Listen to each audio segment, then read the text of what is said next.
Chapitre 258. La future mission de Jacques, fils d'Alphée, instruit par Jésus sur le mont Carmel.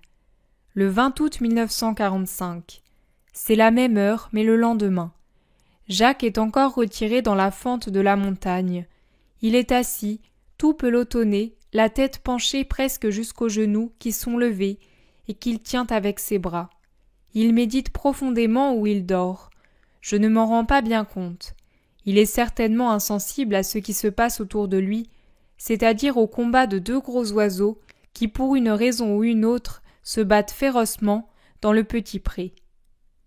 Je dirais que ce sont des coqs de montagne ou des coqs de bruyère ou des faisans, car ils ont la grosseur d'un jeune coq, des plumes de toutes les couleurs, mais ils n'ont pas de crête, seulement un petit casque de chair rouge comme du corail sur le sommet de la tête et sur les joues, et je vous assure que si la tête est petite, le bec doit être comme une pointe d'acier. Les plumes volent en l'air et le sang coule par terre dans un fracas violent qui fait taire les sifflements, les trilles et les roulades dans les branches des arbres. Peut-être les oiseaux observent-ils la joute féroce. Jacques n'entend rien. Jésus, au contraire, entend et descend du sommet où il était monté. En battant des mains, il sépare les combattants qui s'enfuient, tout ensanglantés, l'un vers la côte, l'autre au sommet d'un rouvre, et là, remet en ordre ses plumes tout hérissées et emmêlées. Jacques ne lève pas même la tête au bruit fait par Jésus, qui, en souriant, fait encore quelques pas et s'arrête au milieu du petit pré. Son vêtement blanc semble se teinter de rouge du côté droit, tant est violent le brasier du crépuscule. On dirait vraiment que le ciel est en feu. Et pourtant, Jacques ne doit pas dormir, car dès que Jésus susurre, c'est le mot exact, il susurre « Jacques, viens ici ». Il lève sa tête appuyée sur ses genoux et délace ses bras en se levant et en allant vers Jésus. Il s'arrête en face de lui, à 2 pas de distance, et le regarde. Jésus aussi regarde Jacques. Il a l'air sérieux, et pourtant il l'encourage d'un sourire qui ne vient pas des lèvres ni du regard, mais qui est néanmoins visible. Il le regarde fixement, comme s'il voulait lire les moindres réactions et émotions de son cousin et apôtre. Comme hier, ce dernier, se sentant au seuil d'une révélation, devient pâle et le devient davantage encore, au point que son visage prend la couleur de son vêtement de lin, quand Jésus lève les bras et lui pose les mains sur les épaules, en restant ainsi bras tendus. Alors Jacques semble bien être une hostie. Seuls ses 12 yeux marron foncé et sa barbe châtain colorent ce visage attentif. « Jacques, mon frère, sais-tu pourquoi je t'ai voulu ici, seul à seul, pour te parler après des heures de prière et de méditation ?» Jacques paraît éprouver de la difficulté à répondre tant il est ému, mais il finit par répondre à mi-voix.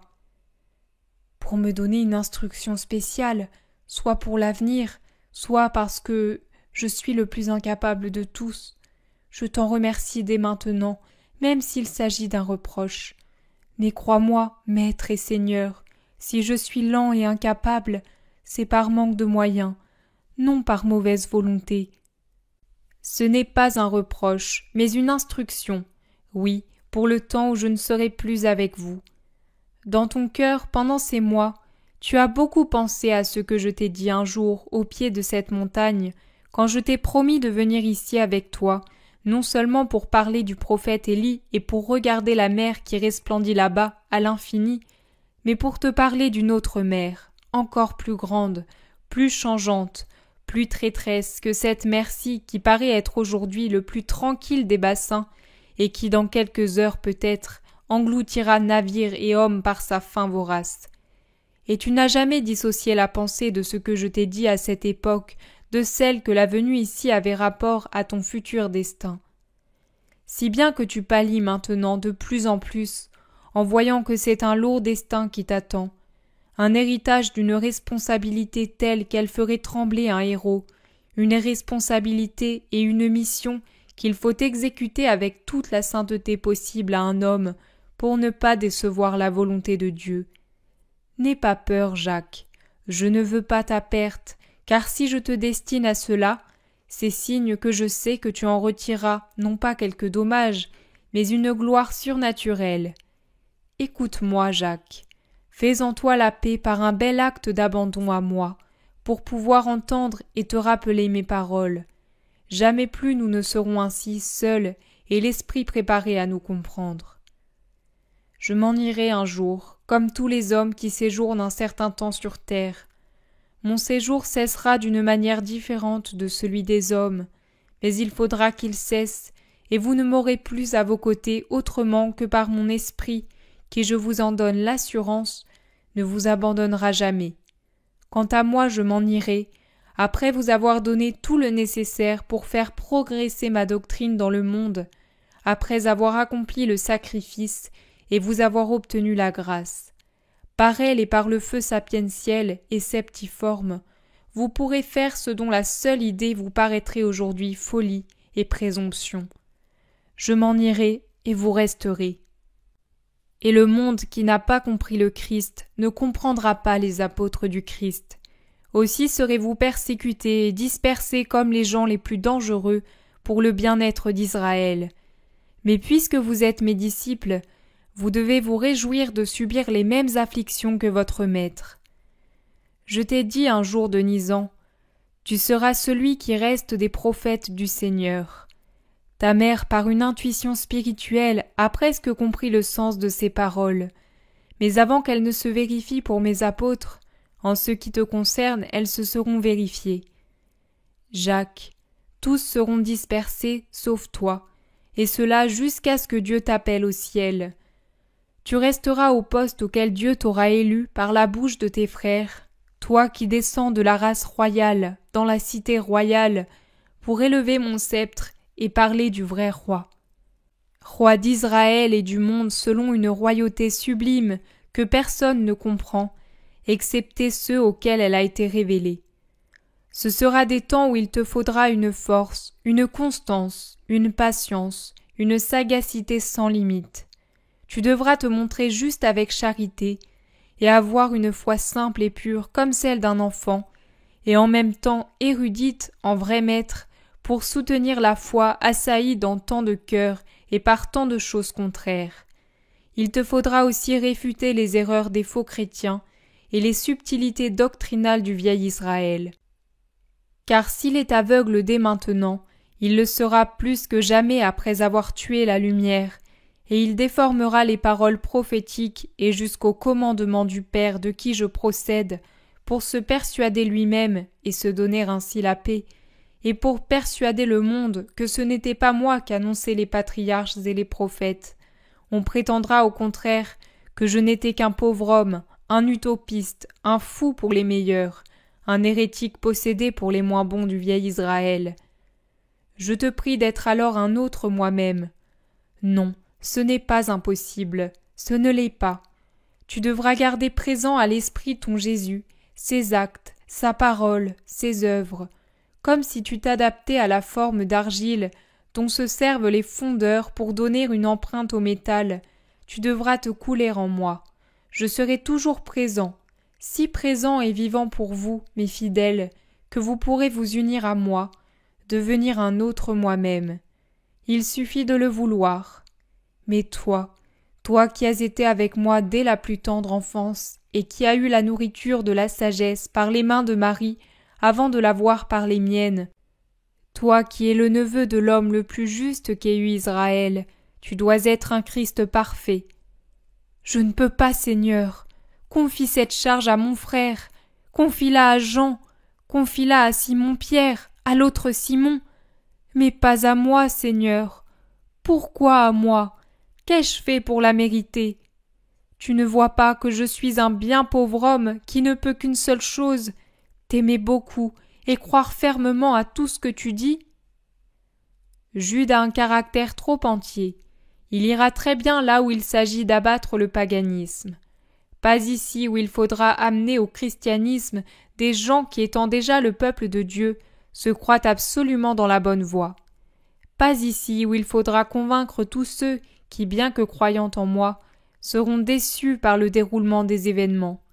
Les convaincre que mon royaume n'est pas de ce monde, mais qu'il est tout spirituel, un royaume des cieux dont la préparation est une vie chrétienne, c'est-à-dire une vie où les valeurs prépondérantes sont spirituelles.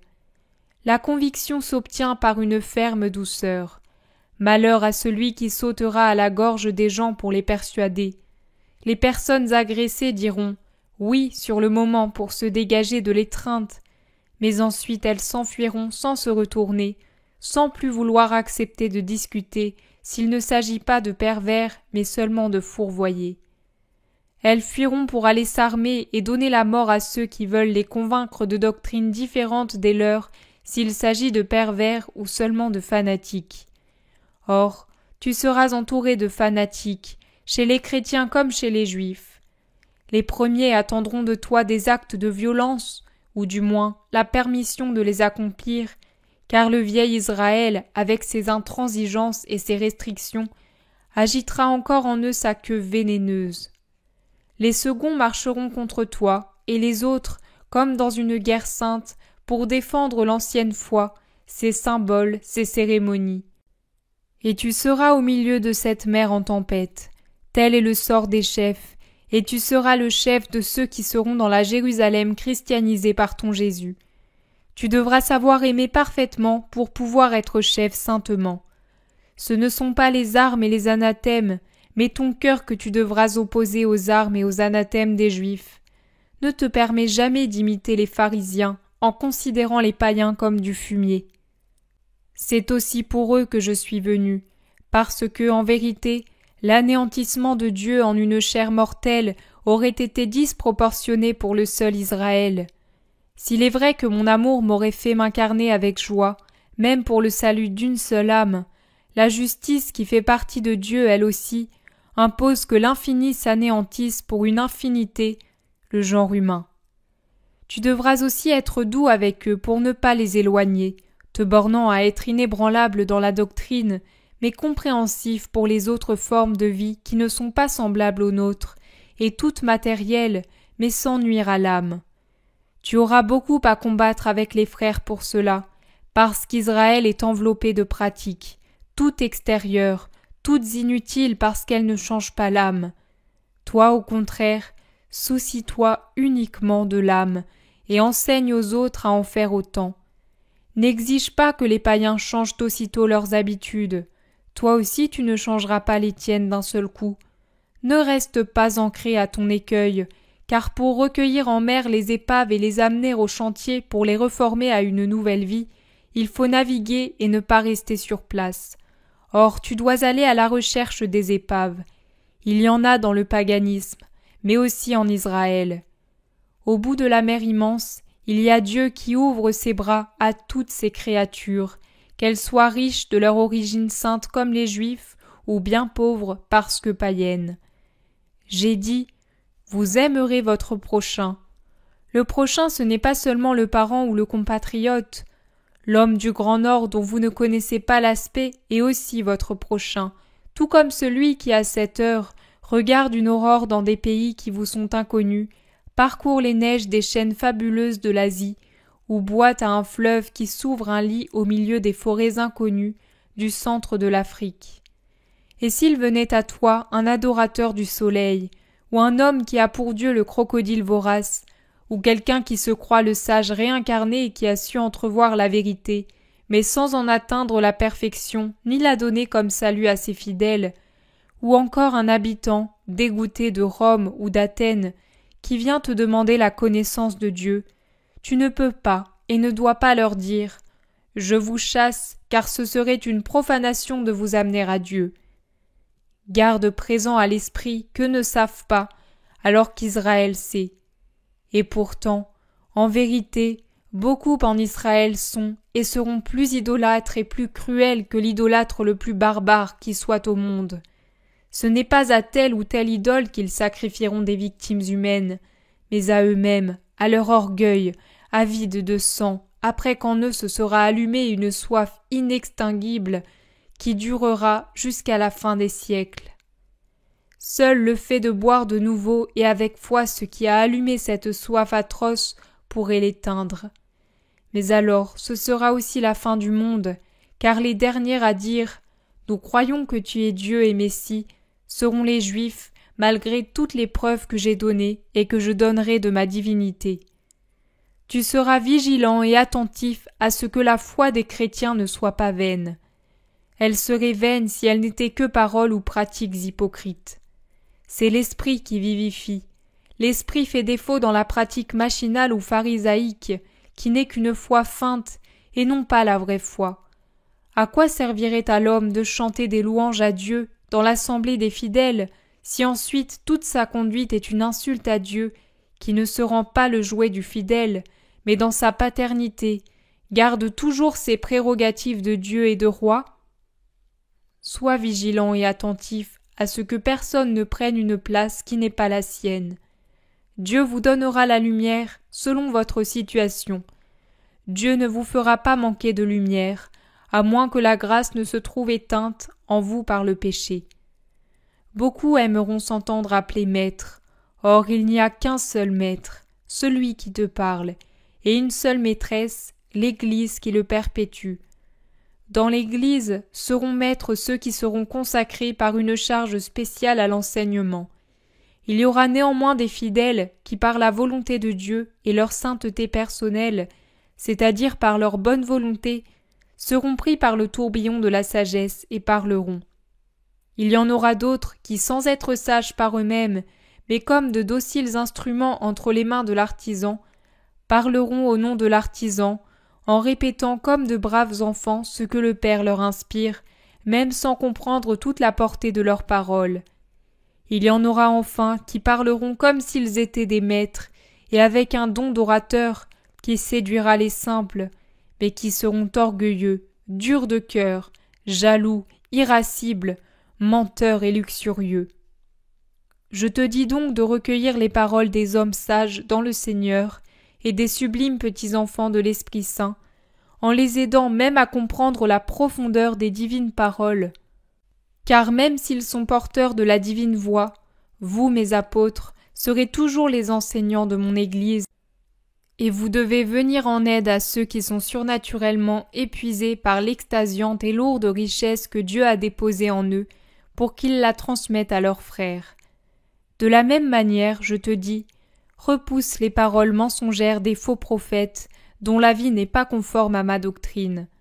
L'excellence de la vie, la mansuétude, la pureté, la charité et l'humilité ne feront jamais défaut chez les sages et les petites voix de Dieu, toujours chez les autres.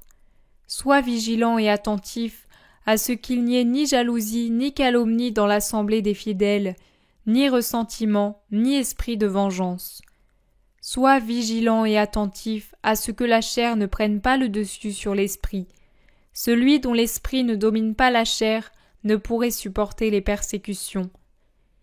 Jacques, je sais que tu le feras, mais fais à ton frère la promesse que tu ne le décevras pas.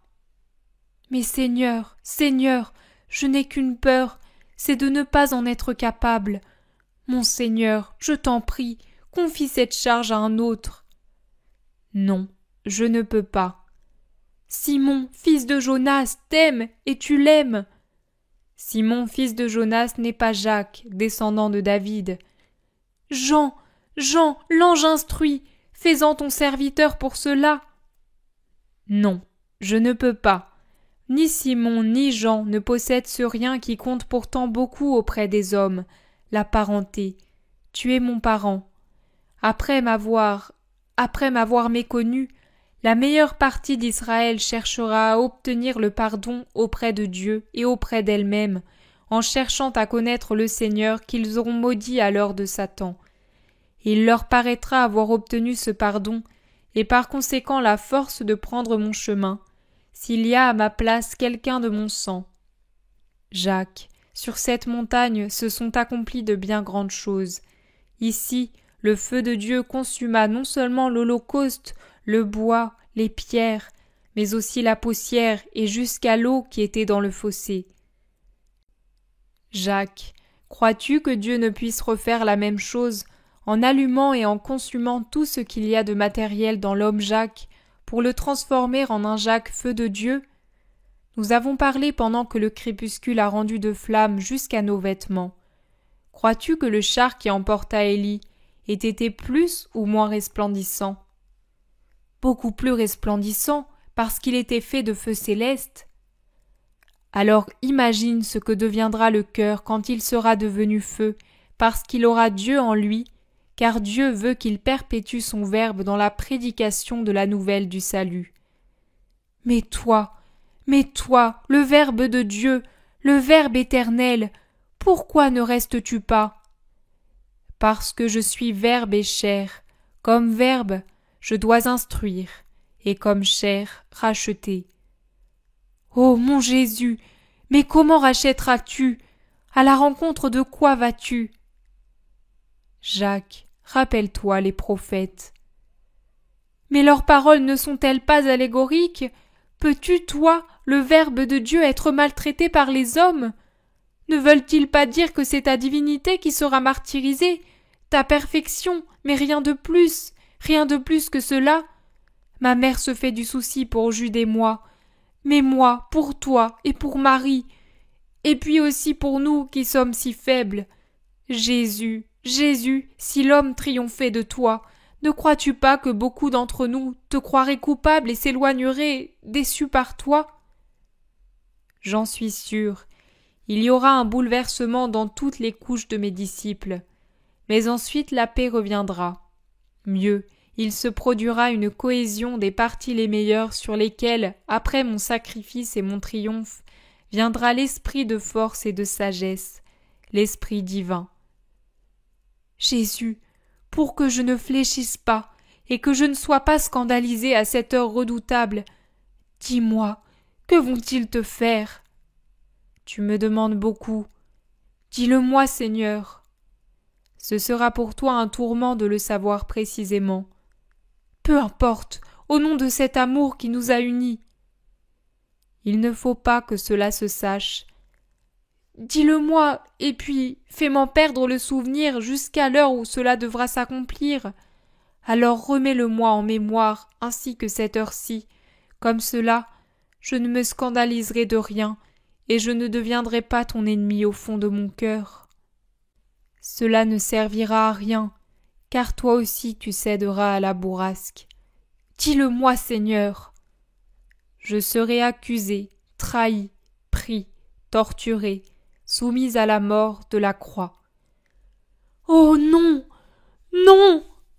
Jacques crie et se tord comme si c'était lui qui devait être mis à mort. Non! Répète-t-il. S'ils te font cela, que nous feront-ils à nous? Comment pourrons-nous continuer ton œuvre? Je ne peux pas. Non, je ne peux pas accepter la charge que tu me réserves. Je ne peux pas. Je ne peux pas. Toi, mort, je serai un mort, moi aussi, privé de force. Jésus, Jésus, écoute-moi. Ne me laisse pas sans toi. Promets-moi cela au moins. Je te promets que je viendrai te guider par mon esprit lorsque la glorieuse résurrection m'aura délivré des limites de la matière. Toi et moi ferons encore un, comme maintenant que tu es entre mes bras. En effet, Jacques s'est abandonné et pleure sur la poitrine de Jésus. Ne pleure plus. Sortons de cette heure d'extase, lumineuse mais pénible, comme quelqu'un qui sort des ombres de la mort en se souvenant de tout, sauf ce que c'est que mourir. Cet effroi qui vous glace et dure une minute, et qui, comme fait accompli, dure pendant des siècles. Viens, je t'embrasse ainsi pour t'aider à oublier la charge de ma destinée d'homme. Tu en retrouveras le souvenir au moment voulu, comme tu l'as demandé. Tiens, je te donne un baiser sur ta bouche qui devra répéter ma parole aux habitants d'Israël, et sur ton cœur qui devra aimer comme je te l'ai dit, et ici sur ta tempe où la vie cessera en même temps que la dernière parole d'affectueuse foi en moi. De même que je viendrai auprès de toi, mon frère que j'aime, dans les assemblées de fidèles, aux heures de méditation, aux heures de danger, à l'heure de la mort. Personne, et pas même ton ange gardien, ne recueillera ton âme, mais moi, dans un baiser, comme cela. Ils restent embrassés longuement, et Jacques paraît presque s'assoupir dans la joie des baisers de Dieu, qui lui font oublier sa souffrance. Quand il relève la tête, il est redevenu le Jacques, fils d'Alphée, paisible et bon, qui ressemble tant à Joseph, l'époux de Marie. Il sourit à Jésus, un sourire plus mûr, un peu triste, mais toujours aussi doux. Prenons notre repas, Jacques, et puis dormons sous les étoiles. Aux premières lueurs du jour, nous descendrons dans la vallée, pour aller parmi les hommes. Et Jésus pousse un soupir, mais il termine avec un sourire. Et près de Marie. Que dirai-je à ma mère Jésus, et à nos compagnons? À coup sûr, ils vont m'interroger. Tu pourras leur rapporter tout ce que je t'ai dit quand je t'ai fait considérer les réponses d'Élie à Achab, au peuple sur la montagne, et sur la puissance de celui qui est aimé de Dieu pour obtenir ce qu'il veut de peuple entier et de tous les éléments, son zèle dévorant pour le Seigneur, et comment je t'ai fait considérer que c'est par la paix et dans la paix qu'on entend Dieu et qu'on le sert. Tu leur diras que, de même que je vous ai dit « Venez », et comme le fit Élie avec son manteau qu'il mit sur Élisée, vous pourrez gagner au Seigneur de nouveaux serviteurs de Dieu avec le manteau de la charité. Quant à ceux qui ont toujours des inquiétudes, rapporte-leur comment je t'ai fait remarquer la joyeuse libération du passé que montre Élisée lorsqu'il se sépare des bœufs et de la charrue. Dis-leur comment j'ai rappelé qu'à ceux qui veulent obtenir des miracles par pelles et buttes, il arrive du mal et pas du bien, comme il advint à Ochosias, selon la parole d'Élie. Rapporte-leur enfin comment je t'ai promis que pour celui qui restera fidèle jusqu'à la mort, le feu purificateur de l'amour viendra brûler les imperfections et l'amener directement au ciel. Le reste, c'est pour toi seul.